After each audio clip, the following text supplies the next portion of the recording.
बड़ी खबर इस वक्त बता देते हैं, यूएस खुफिया एजेंसी के निदेशक स्कॉट बेरियर का भी स्टेटमेंट आया है। परमाणु हथियारों के लिए ओवर टाइम कर रहे हैं, ये कह रहे हैं स्कॉट बेरियर। यूक्रेन में मिल रही टक्कर से पुतिन पूरी दुनिया से इस वक्त नाराज है। पुतिन की परमाणु धमकी ने पूरे पश्चिम को खतरे में डाल दिया है। रूस ने अपनी न्यूक्लियर क्षमता में काफी इजाफा कर लिया है। बहरहाल ये तो सब जानते हैं कि रूस किस न्यूक्लियर पावर के साथ, किस स्ट्रेटेजी के साथ आगे बढ़ रहा है, और उसी बीच में ये स्टेटमेंट कितना इंपॉर्टेंट हो जाता है सर। और इसे भी समझना होगा क्योंकि एक तरफ ज़ेलेंस्की कह रहे हैं कि भाई हम बहुत ज्यादा प्रेशराइज नहीं करेंगे सदस्यता के लिए, लेकिन उसी बीच में अमेरिका कह रहा है न्यूक्लियर हमला करेगा। एक ब्रेकिंग समीर इस वक्त आई है। बिल्कुल, इस वक्त की एक और बड़ी खबर आपको बता दें, रूसी एक्शन के खिलाफ अमेरिका अब और अलर्ट रहेगा। 5 अमेरिकी खुफिया एजेंसियों के चीफ की एक मीटिंग हुई है पुतिन के अग्रेशन पर। मीटिंग में गंभीर चर्चा हुई है, उनके आक्रामक रुख पर चर्चा हुई है। पुतिन की ओर से चौंकाने वाले कदम की आशंका है, ये कहा गया है। ये देखिए, ये बड़ी बात है। 5 अमेरिकी खुफिया एजेंसियों के चीफ की एक बैठक होती है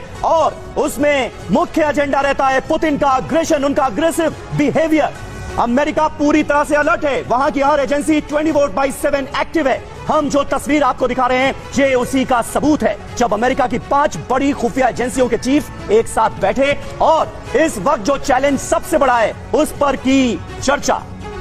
ये देखिए तस्वीरें आपको दिखा रहे हैं, 5 खुफिया एजेंसियों की बैठक और उसमें रूस के राष्ट्रपति पुतिन के अग्रेसिव बिहेवियर पर चर्चा हुई है। क्या करने वाले हैं पुतिन, इसको लेकर मंथन हुआ। क्रिस्टोफर रे FBI के डायरेक्टर इस तस्वीर में नजर आ रहे हैं। इसके अलावा पॉल नैकेसॉन NSA के डायरेक्टर, वो भी इन तस्वीरों में आपको दिखेंगे। ए हैंस, डायरेक्टर नेशनल इंटेलिजेंस, वो भी इस अहम बैठक का हिस्सा थे। इसके अलावा CIA के डायरेक्टर विलियम बर्न्स तो थे ही, वहीं रक्षा खुफिया एजेंसी के हेड S बेरियर भी इस मीटिंग में शामिल हुए।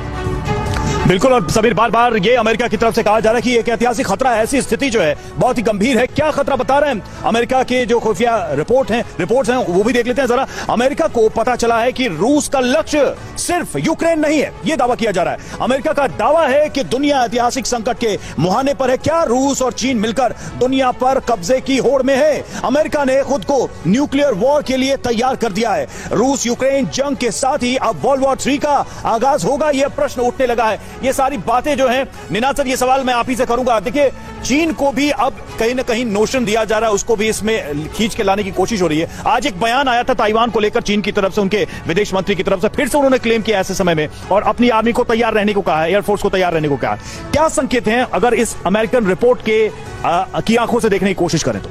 मुझे तो लगता है कि 3 चीजें हो रही है यहाँ पे। पहला, युद्ध का दायरा धीरे धीरे कम हो रहा है। रूसी आर्मी वापस आ रही है, 3 तरफ से कीव को घेर रहे हैं, उस तरफ ओशन पे सारे पोर्ट्स को घेर रहे हैं। तो मुझे लगता है अब टाइम हमेशा रशिया के ही साथ था, क्योंकि उनकी आर्मी 8 गुना बड़ी है यूक्रेन की आर्मी से। तो अब ये जो युद्ध का दायरा जैसे जैसे घट रहा है, तो अमेरिका को लग रहा है कि हमें प्लान B चाहिए होगा। कल अगर आपको याद हो तो अमेरिकन डिफेंस सेक्रेटरी ने कहा था कि we will look beyond Zelensky, हम ज़ेलेंस्की के आगे भी देख सकते हैं। तो पहला मुद्दा ये है। दूसरा मुद्दा ये है, इसको एक तरह से न्यूक्लियर, अंग्रेजी में न्यूक्लियर ब्रिंकमैनशिप कहते हैं, कि जब व्लादिमीर पुतिन ने अपनी न्यूक्लियर अम्ब्रेला खोली तो अमेरिका बता रहा है कि टेक्नोलॉजिकली उनकी कैपेबिलिटी भी एडवांस है, वो सो नहीं रहे हैं। तो आप कह रहे हैं कि अमेरिका, मैं कहना यह चाहूंगा कि अब जो दायरा है इसमें 2 चॉइस हो सकते हैं। अगर यूक्रेन जल्दी से फोल्ड अप हो जाता है, जल्दी हारता है, तो शायद सीमित रहे। पर अगर ये और चलती है तो जिसको कहते हैं फॉग ऑफ वॉर अंग्रेजी में, कि देखना मुश्किल हो जाता है कि कौन कहां जा रहा है, और उससे खतरा बहुत ज्यादा यूक्रेन से आगे भी जा सकता है। क्या ये खतरा कहां तक जाएगा? अमेरिका किस तरीके की बातें समझ रहा है? अब पुतिन का गुस्सा, पुतिन गुस्से में कुछ भी कर सकते हैं,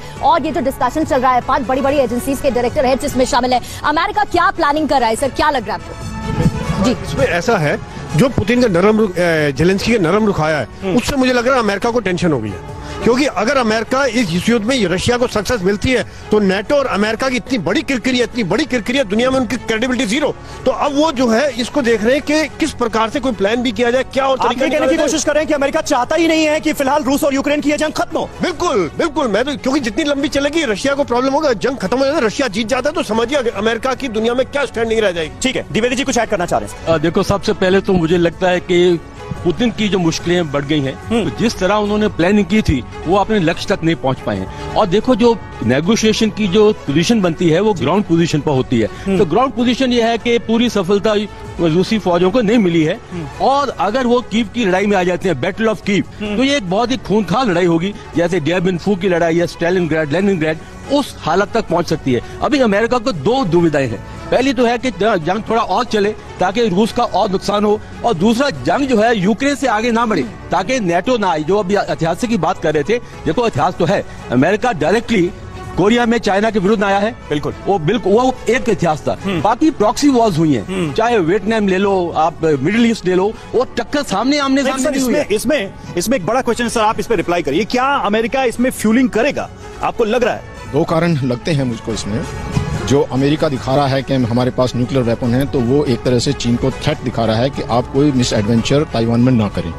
दूसरी बात यह है कि इसमें अभी क्लियर कट अमेरिका एक फ्यूल डाल करके लड़ाई को कम करना चाहता है, बढ़ाना चाहता है। और अब इसमें जो है जेलेंस्की को जब अपना उन्होंने मन बना लिया है कि जी हम जो है नाटो में भी नहीं जाएंगे जिसमें हमें नहीं ले रहे हैं, और जो क्रीमिया है और जो ये डॉनबास के चीन का नाम लेके क्या अमेरिका एक तीर से दो निशाने लगा रहा है? चीन का नाम लेके अमेरिका निशानी नहीं लगा रहा। मुझे नहीं लगता कि अमेरिका इतना शक्तिशाली है कि चीन और रशिया को दोनों को एक साथ ले ले। तो वो धमका रहा है, डरा रहा है, और वो अमेरिका भी ये नहीं चाहेगा, अमेरिका ये नहीं चाहेगा चीन और रशिया में लेके उसका तनाव। और सर देखिए, इस बीच एक और बड़ी खबर आ गई है। यूक्रेन पर कब्जा नहीं कर पाने से बेहद गुस्से में है पुतिन। ये दावा किया गया है CIA की तरफ से। अमेरिकी खुफिया एजेंसी CIA के डायरेक्टर विलियम बर्न्स का बयान सामने आया है। वो ये कह रहे हैं कि गुस्से में पुतिन कुछ भी कर सकते हैं। यूक्रेन को लेकर पुतिन के अनुमान बुरी तरह से फेल रहे हैं। पुतिन को लेकर जानकारी जुटा रही है अमेरिकी खुफिया एजेंसियां। सुनिए। Confident that he had modernized his military and they were capable of a quick, decisive victory at minimal cost. He's been proven wrong on every count. Those assumptions have proven to be profoundly flawed over the last 12 days of conflict. Failed to see how he can produce that kind of an endgame. And where that leads, I think, is for an ugly next few weeks in which he doubles down, as I said before, with scant regard for civilian casualties, in which urban fighting can get even uglier. और चलिए अब देखते हैं कि अमेरिकी खुफिया agency ने रूस को लेकर क्या रिपोर्ट दी है और अब आगे की तस्वीर क्या बनती नजर आ रही है। तो पुतिन क्यों आग बबूला है? चूंकि यह दावा किया गया है खुफिया एजेंसी की तरफ से, अमेरिका की तरफ से, यूक्रेन की ताकत को लेकर पुतिन का अनुमान फेल रहा है, गलत रहा है। जो अनुमान उन्होंने लगाया था, यूक्रेन का प्रतिरोध अनुमानों के, उनके अंदाजे के से काफी मजबूत निकला। और इसका नतीजा क्या हुआ? देखिए, रूस के हजारों सैनिक मारे गए। 2 हफ्ते बाद भी रूस कीव से दूर है। रूसी राष्ट्रपति पर भारी दबाव है इस चीज का, और हताश पुतिन बड़ी कार्रवाई कर सकते हैं, कोई बड़ा एक्शन ले सकते हैं। न्यूक्लियर हथियारों को अलर्ट करना इसी हताशा का नतीजा है। कड़े आर्थिक प्रतिबंध जो लगे हैं उसका भी असर दिख रहा है। रूस के लिए इन्हें झेल पाना आसान नहीं होगा। देश के अंदर पुतिन की परेशानी बढ़ने लगी है, यह दावा किया जा रहा है। खुफिया जो रिपोर्ट्स हैं उनके मुताबिक। सर, आप ही से इसका उत्तर मैं सवाल कर लूं, पहले प्रश्न कर लूं। एक बात तो यह है कि अमेरिका जो भी प्रतिबंध लगा रहा है उसका असर तो रूस पे होगा, लेकिन ये जो बात कही जा रही है कि कैलकुलेटेड जो स्टेप था पुतिन का, अब वो उनके कैलकुलेशन से आगे निकल गया है। इतना समय लग गया यूक्रेन का ये जो प्रतिरोध था, यूक्रेन का ये जो प्रतिरोध है, उसे आप प्रतिरोध के तौर पे देख भी पा रहे हैं या नहीं? देखिए, सबसे पहले तो मैं एक बात कहूंगा कि जो वेस्टर्न प्रोपेगेंडा चल रहा है कि पुतिन बौखला गए हैं, पुतिन पागल हो गए हैं, पुतिन गुस्से में आ गए हैं, ये वेस्टर्न प्रोपेगेंडा के शब्द इस्तेमाल करने बंद करिए। इतनी सीरियस, इतनी बड़ी लड़ाई के अंदर एक इतनी बड़ी कंट्री का प्रेसिडेंट जो है, ना वो गुस्से में काम करता है, ना वो पागलपन में काम करता है। उसके पास स्ट्रेटेजिस्ट होते हैं, उसके पास सारे एडवाइजर होते हैं। कोई ये हिटलर का ठीक है कपिल जी, मैं आपकी बात समझ गया, लेकिन देखिए आर्थिक प्रतिबंधों का, सर आर्थिक प्रतिबंधों का जिक्र हो रहा है और अंशुमान तिवारी जी हमारे बीच आ गए हैं, पैनल को ज्वाइन कर रहे हैं, मनी 9 के एडिटर हैं। अंशुमान जी, आर्थिक प्रतिबंधों का जिक्र हो रहा है, तमाम तरह के कड़े आर्थिक प्रतिबंध तामील कर दिए गए हैं रूस के खिलाफ। बड़ी बड़ी जो बहुराष्ट्रीय कंपनियां हैं वो रूस से बाहर जा रही हैं, लोगों की नौकरियां जा रही हैं। $10,000 की लिमिट तय कर दी गई है, रूसी नागरिक निकाल नहीं सकते अगले 6 महीने तक। कब तक बर्दाश्त कर सकता है इस जंग को रशिया? जो मौजूदा परिस्थिति है उसमें 2-3 चीजें समझनी होंगी हमको कि रशिया की सारी फॉरेन वेल्थ विदेश में है, देश के भीतर नहीं है। रशिया का ऑलमोस्ट जो $650 बिलियन डॉलर के आसपास का फॉरेक्स रिजर्व है, उसका बहुत बड़ा हिस्सा विदेश में है। और इसीलिए आज रशिया को यह कहना पड़ा कि देश में फॉरेक्स की क्राइसिस है और फॉरेक्स अकाउंट से भी विड्रॉल रोक दिए जाए, जनता से तो रोक दिए गए। किसी देश की करेंसी अगर 70%, 80% टूट जाए तो उस करेंसी, उस देश की पूरी स्टैंडिंग दुनिया में खत्म हो जाती। तो एक तरह से पुतिन का ये एडवेंचर रशिया की इकोनॉमी का एंड गेम है। रशिया इकोनॉमिकली यहां से डिप्लीट हो रहा है, खत्म हो रहा है, क्योंकि उसकी कमोडिटी बेस्ड इकोनॉमी, 2 ही चीजें रशिया के पास है, कमोडिटी एक्सपोर्ट और दूसरा आर्म्स एक्सपोर्ट है। वीकनिंग करेंसी होने के कारण पूरी दुनिया में रशिया की इकोनॉमी की स्टैंडिंग वीक है। और आज जो डिसीजन बाइडेन ने लिया है, कल जो लिया है, उसका सबसे बड़ा असर यह है कि रशिया की टोटल इकोनॉमी में एनर्जी का हिस्सा 48% है, टोटल जीडीपी में 48% है। ऑयल पर बैन का मतलब है कि दुनिया को इस बात के लिए तैयार होना पड़ेगा कि रशिया का ऑयल अब ग्लोबल मार्केट में नहीं आएगा, जो ऑलमोस्ट 12%। इसको थोड़ा सा इसको और आसानी से समझा पाए अगर, चूंकि ये बात कही जा रही है कि ऑयल पे डिपेंडेंसी यूरोप की इतनी ज्यादा है कि वो हिम्मत नहीं जुटा लगा सकते हैं बैन करने के लिए।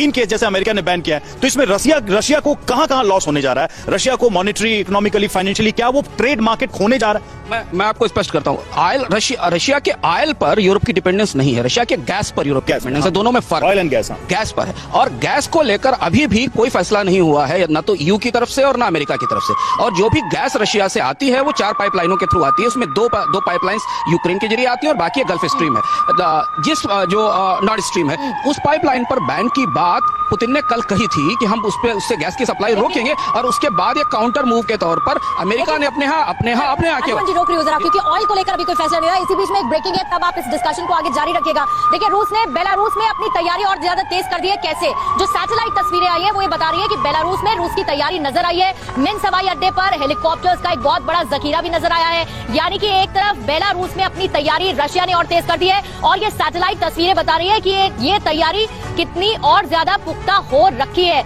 मिन्स्क हवाई अड्डे की ये तस्वीरें सैटेलाइट विजुअल्स हैं, जिसमें ये बताया जा रहा है कि कैसे बेलारूस में रूसी सेना और स्ट्रांगली एक्टिव हो चुकी है। बिल्कुल। और इस बीच एक और बड़ी खबर आ रही है, रूस यूक्रेन युद्ध पर 16 मार्च को नाटो की बड़ी बैठक होने जा रही है। नाटो का रुख आने वाले वक्त में क्या होगा, इस पर सबकी नजरें हैं, और नाटो के रक्षा मंत्रियों की वर्चुअल मीटिंग तय हो गई है। रूस यूक्रेन युद्ध को लेकर नाटो के रक्षा मंत्री आपस में मिलेंगे। इससे पहले लगातार प्रेसिडेंट जेलेंस्की की ओर से ये अपील की गई कि नाटो को डायरेक्टली उनकी मदद के लिए यूक्रेन में मैदान जंग में उतरना पड़ेगा। लेकिन नाटो का जो रुख सामने आया उसके मुताबिक सर, नाटो तो नो फ्लाई जोन तक घोषित करने के लिए तैयार नहीं है, तो कैसे ये उम्मीद की जाए कि कुछ बड़ा वाकई नाटो सेनाएं करने की इच्छा शक्ति दिखाएंगी?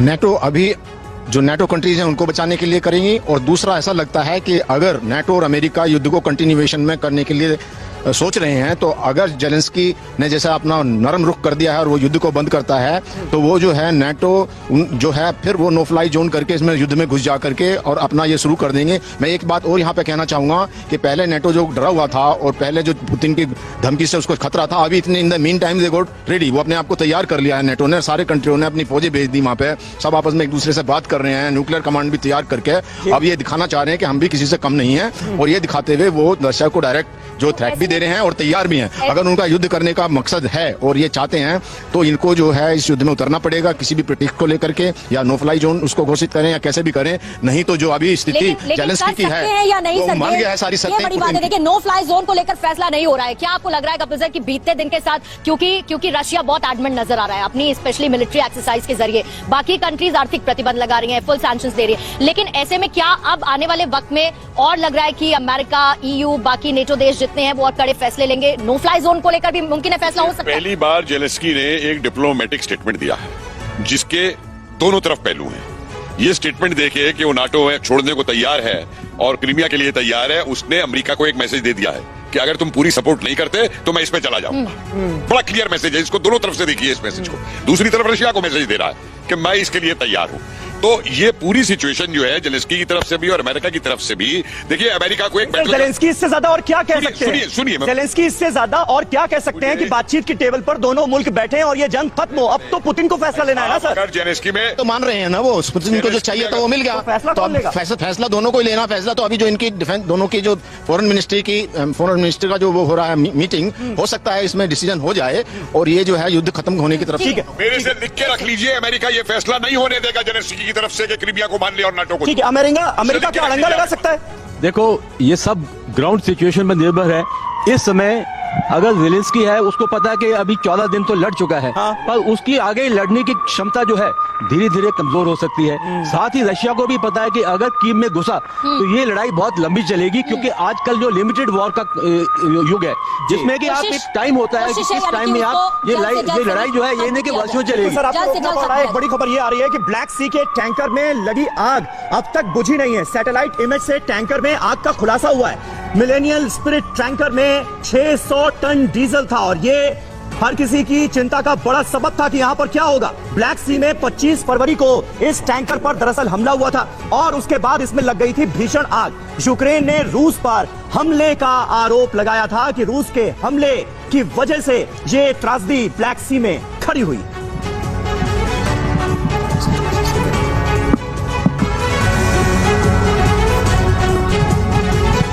तो ये देखिए तस्वीरें इस वक्त दिखा रहे हैं 600 टन डीजल इसमें था मिलेनियल स्पिरिट टैंकर में और अब तक इसकी आग बुझी नहीं है, ऐसा तस्वीरों के जरिए खुलासा हुआ है। और इसी बीच में एक और ब्रेकिंग न्यूज, बड़ी खबर, रूस यूक्रेन युद्ध पर मैक्रो ने रूसी राष्ट्रपति पुतिन से बात की है। पुतिन से बात करने के बाद बेहद निराश मैक्रो नजर आए हैं, तस्वीर उनकी आई है। पुतिन ने फ्रांसीसी राष्ट्रपति की बात मानने से इनकार कर दिया और मैक्रो काफी डिसअपॉइंटेड इसके बाद। पुतिन से बात करने के बाद टेंशन में फ्रांस के राष्ट्रपति, कोशिश हर जगह से हो रही है लेकिन मैक्रो की बातचीत दोबारा हुई और उसके बाद टेंशन में नजर आए।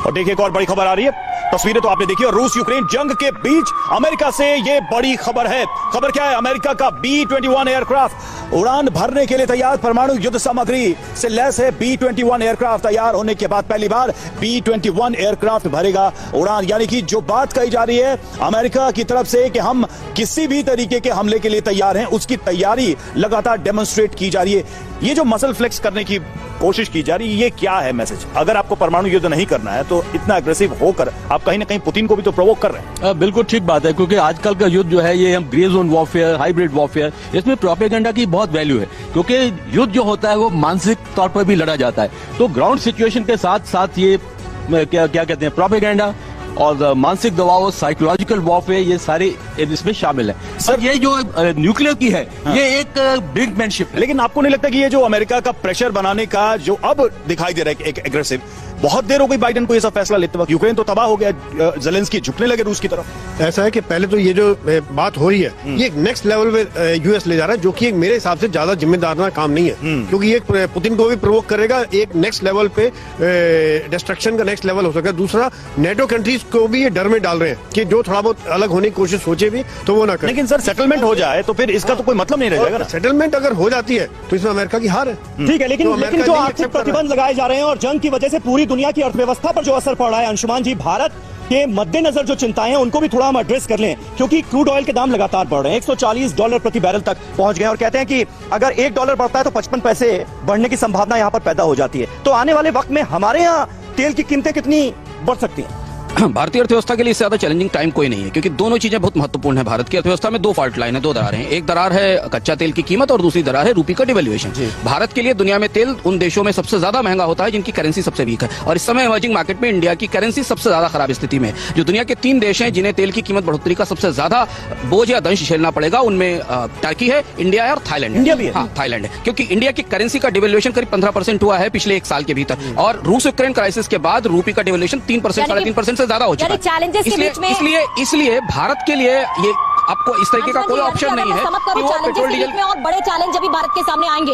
एक बड़ी खबर सर, एक ब्रेकिंग इस वक्त ले ले, सायरन बज चुका है ज़ेपोरिज़िया न्यूक्लियर प्लांट को लेकर, जिसके पास हथियार मिले हैं और रूस का दावा यह है कि बड़ी संख्या में गोला बारूद मिले हैं। ज़ेपोरिज़िया न्यूक्लियर प्लांट पर इस वक्त रूस का कब्जा है और बड़ी संख्या में गोला बारूद यहां से मिलना कितना और भयावह हो सकता है। ज़ेपोरिज़िया न्यूक्लियर प्लांट जहां पर इस वक्त रूसी सेना मौजूद है और इसी प्लांट के पास बड़ी संख्या में हथियार भी बरामद किए गए हैं। तस्वीरें भी लगातार दिखा रहे हैं और इसी के साथ चैलेंजेस की भी बात हो रही है। कपिल सर, अभी हमने बात की भारत के सामने बड़ा चैलेंजिंग टाइम आने वाले दिन में देखने को मिलेगा, लेकिन ये भी मुझे समझाइए कि अगर रशिया इतनी क्लियर स्ट्रेटजी के साथ आगे बढ़ रहा है, रूबल गिरता जा रहा है, बड़े बड़े बैन्स लग रहे हैं, मल्टीनेशनल कंपनीज ने अपना ऑपरेशन बंद कर दिया है रूस में, तो रूस को अंदाजा तो होगा कि ये सब होगा उसके साथ, या फिर किसी और मुकाबले में रूस रहा? उसको तो सब अंदाजा था, और मैं ये इकोनॉमिक एनालिसिस जो किए जा रहे हैं इनमें बिलीव नहीं करता हूं। इसलिए बिलीव नहीं करता हूं, इंडियन इकोनॉमी वर्ल्ड की स्ट्रॉन्गेस्ट इकोनॉमी थी जब हम गुलाम हुए, घर घर में सेल्फ इकोनॉमी थी जब हम गुलाम हुए, और अगर हमें नहीं चाहिए तेल और वो नहीं चाहिए तो हम सर्वाइव नहीं कर सकते।